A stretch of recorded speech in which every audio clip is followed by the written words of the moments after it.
Hello students, welcome back to my class. तो प्यारे बच्चों, हम पढ़ रहे हैं कॉम्पिटिटिव एग्ज़ाम्स के लिए सेंटेंस इम्प्रूवमेंट। और इस टॉपिक के अंदर इसी कड़ी में ये एक और वीडियो मैं लेकर के आया हूँ आपके लिए। और इसमें होता क्या है कि एग्ज़ाम्स में आपको कुछ सेंटेंस दिए जाते हैं और आपसे ये पूछा जाता है कि उस सेंटेंस में कहाँ इम्प्रूवमेंट की ज़रूरत है, यानी कहाँ सुधार की ज़रूरत है।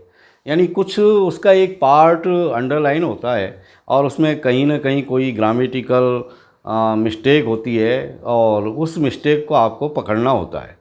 और पकड़ने के बाद में आपको उस सेंटेंस को बिल्कुल करेक्ट करना होता है, वही आपका करेक्ट आंसर होता है। तो इस कड़ी में ये मेरा एक और वीडियो है। यहाँ मैं कुछ ऐसे इम्पॉर्टेंट सेंटेंस आपके लिए लेकर के आया हूँ।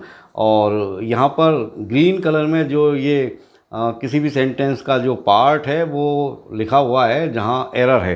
तो आइए इनको भी हम सॉल्व करते हैं और देखते हैं कि भी किस तरह हम इनकी एरर को पकड़ पाते हैं। देखिए number 1, our school would have won the match if only we have concentrated. यहाँ पर ये बताया गया कि यदि हम कंसंट्रेटेड होते, कहने का मतलब हमारा ध्यान यदि अच्छा होता तो हम मैच जीत गए होते। अब क्या है कि इसमें एक जो पार्ट है यहाँ पर, ये वुड हैव वन, यानी यहाँ पर वुड है और फिर हैव वन है। कहने का मतलब ये कंडीशनल सेंटेंस है यहाँ पर। और यहाँ पर वुड हैव के बाद ये क्रिया की थर्ड फॉर्म आ रही है। कहने का मतलब ये अनफुलफिल्ड कंडीशन है। और अनफुलफिल्ड कंडीशन में यहाँ पर इफ़ ओनली के बाद में हैव कंसंट्रेट आ रहा है और ये हैव कंसंट्रेटेड के अंदर ही कहीं ना कहीं कोई मिस्टेक है। तो क्या होता है कि अनफुलफिल्ड जो कंडीशन होती है उसमें एक पार्ट में यदि वुड हैव बीन या वुड हैव के बाद क्रिया की थर्ड फॉर्म आ रही है, या शुड हैव के बाद क्रिया की थर्ड फॉर्म आ रही है, या माइट हैव के बाद क्रिया की थर्ड फॉर्म आती है, तो दूसरी तरफ हैड का यूज होना चाहिए। यानी हैड के साथ थर्ड क्रिया की थर्ड फॉर्म आनी चाहिए, जो यहाँ पर नहीं है। यहाँ पर हैव है तो हैव को हम यदि हैड कर देंगे तो ये आपका एकदम करेक्ट हो गया सेंटेंस। अब देखिए second one, my sister has been left for America last week. गौर करिए इस पर और ध्यान से समझने की कोशिश कीजिए कि इसमें क्या एरर हो सकती है। एरर तो भी बिल्कुल आपको स्पष्ट है कि ये ग्रीन कलर में जो ये पार्ट इस सेंटेंस का अंडरलाइन हो रहा है वहीं पर कोई ना कोई मिस्टेक है, लेकिन मिस्टेक क्या है यही हमको फाइंड आउट करना है। तो यहाँ पर ये जो लास्ट वीक लिखा हुआ है, लास्ट वीक या लास्ट के साथ कोई समय जब आता है, जैसे लास्ट वीक है या लास्ट ईयर है या लास्ट मंथ है, या फिर उस यदि इस तरह की कोई चीज़ आती है, कोई इंडिकेटर आते हैं सेंटेंस में, तो वो सिंपल पास्ट को दिखाते हैं। तो सिंपल पास्ट की क्रिया इसमें आनी चाहिए। और ये हैज़ बीन सिंपल पास्ट में नहीं आता तो हम इसी को हटा देंगे, यहाँ से लेफ़्ट को रहने देंगे क्योंकि ये क्रिया की सेकंड फॉर्म है लीव की। तो my sister left for America last week, तो ये आपका एकदम करेक्ट हो गया। इस तरह हमको थोड़ा थोड़ा सा ध्यान रखना है। ये छोटी छोटी ट्रिक्स है जो मैं समझाने की कोशिश करता हूँ आपको। आइए थर्ड वन देखिए, it is high time he starts earning. High time के साथ ये जो वर्ब है वो सेकंड फॉर्म में आती है, तो स्टार्टेड हम इसको कर देंगे स्टार्टेड। तो ये आपका करेक्ट हो गया आंसर। अब देखिए 4, इट इज़ स्ट्रेंज। ये बहुत अजीब बात है, that you don't know swimming, कि तुम तैरना नहीं जानते। अब तैरना नहीं जानते या लिखना नहीं जानते, उनके लिए हम डायरेक्ट इस तरह पार्टिसिपल में नहीं लिखते या जिरंड में भी नहीं लिखते, बल्कि हाउ टू करके लिखते हैं। तो ये स्विमिंग को हम इस तरह हाउ टू करके लिख देंगे, हाउ टू स्विम। अब ये करेक्ट हो गया आपका। It is strange that you don't know how to swim, यानी ये बहुत अजीब बात है कि तुम तैरना नहीं जानते, अर्थ वही निकलेगा। ये देखिए 5 वाला, ही मे बी पुअर नाउ, यानी वो आजकल या अब, यानी आज की अवस्था में पुअर हो सकता है। He may be poor now but he appears to be rich in his youth, लेकिन ऐसा दिखाई देता है कि वो अपनी जवानी में धनवान रहा है। तो इस तरह का भावार्थ यहाँ पर निकल के आ रहा है। तो रहा है यानी यहाँ पर जो है परफेक्ट कंटिन्यूअस टेंस आना चाहिए और टू के साथ बी रिच की जगह हम हैव बीन कर देंगे। But he appears to has been rich in his youth, has been rich in his youth.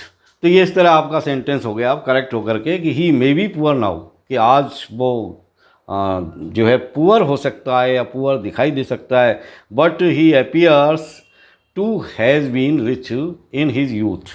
अब देखिए 6 वाला, बाई जुलाई नेक्स्ट ईयर, यहाँ पर नोट कर लो, गौर करो, बाई जुलाई नेक्स्ट ईयर यानी अगले साल की जुलाई तक Aman will be 10 years working in the office. Aman को इस ऑफिस में काम करते हुए 10 साल पूरे हो चुके होंगे या 10 साल पूरे हो जाएंगे।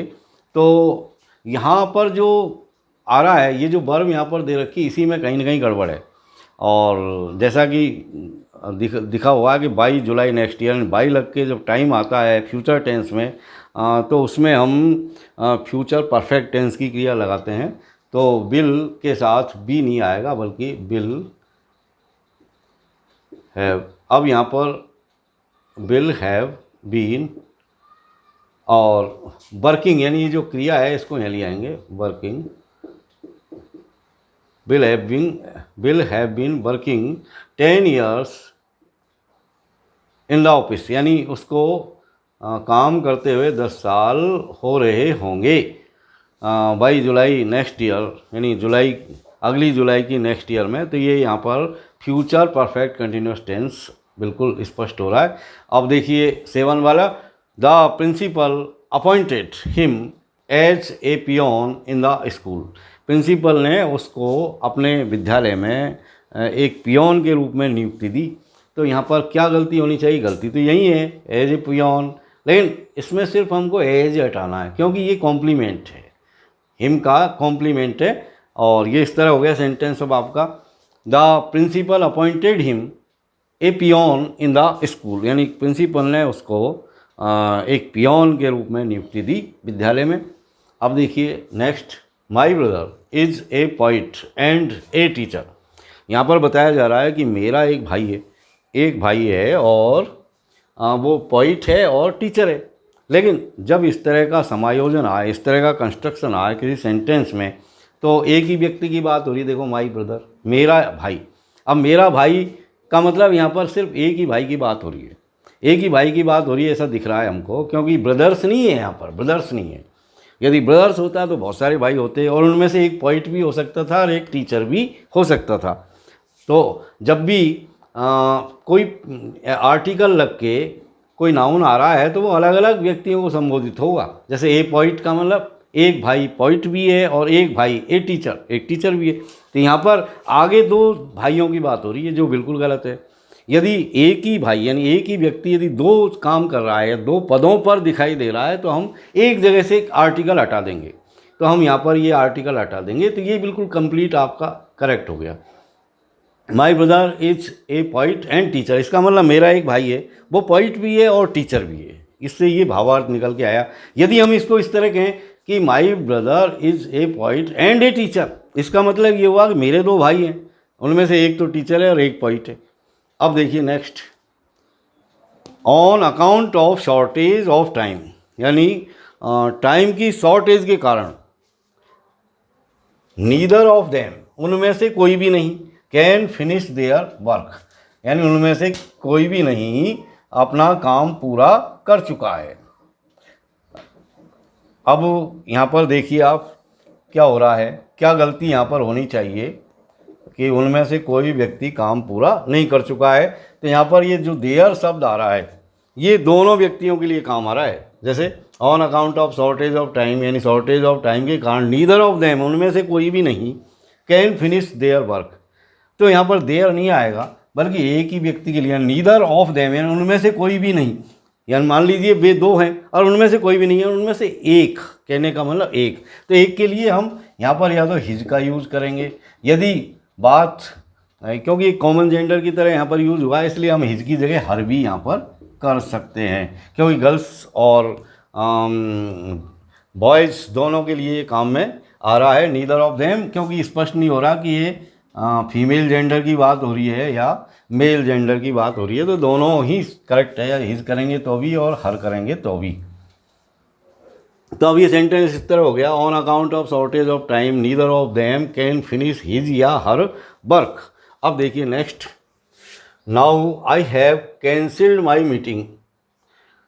Now I have cancelled my meeting. अब मैंने मेरी मीटिंग को कैंसिल कर दी है। Though I am to go there, though यद्यपि मुझे वहाँ जाना है, बल्कि मुझे वहाँ जाना था, इसलिए यहाँ पर हम एम की जगह वाज कर देंगे और ये करेक्ट हो गया। Now I have cancelled my meeting though I was to go there. हालांकि मुझे वहाँ जाना था, फिर भी मैंने मेरी मीटिंग कैंसिल कर दी।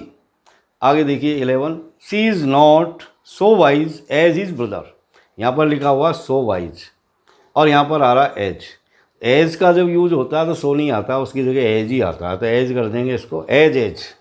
यानी she is not as wise as his brother, यानी वो उतनी वाइज नहीं है जितना कि उसका भाई है। ये देखिए 12 वाला, your answers are better than Mohan's. तो यहाँ पर देन मोहन्स की जगह हम दोज ऑफ मोहन्स करेंगे, better than those of Mohan's, than those of Mohan's, Mohan's यानी मोहन्स के आंसरों की बजाय, यानी योर आंसर्स आर बेटर, आपके आंसर्स ज़्यादा अच्छे हैं मोहन के आंसरों की बजाय। ये देखिए 13 वाला, एवरीबॉडी नोज, हर व्यक्ति जानता है, that Rahul is nothing else than a cheat. तो देन ए चीट नहीं आता है यहाँ पर, बट ए चीट आता है।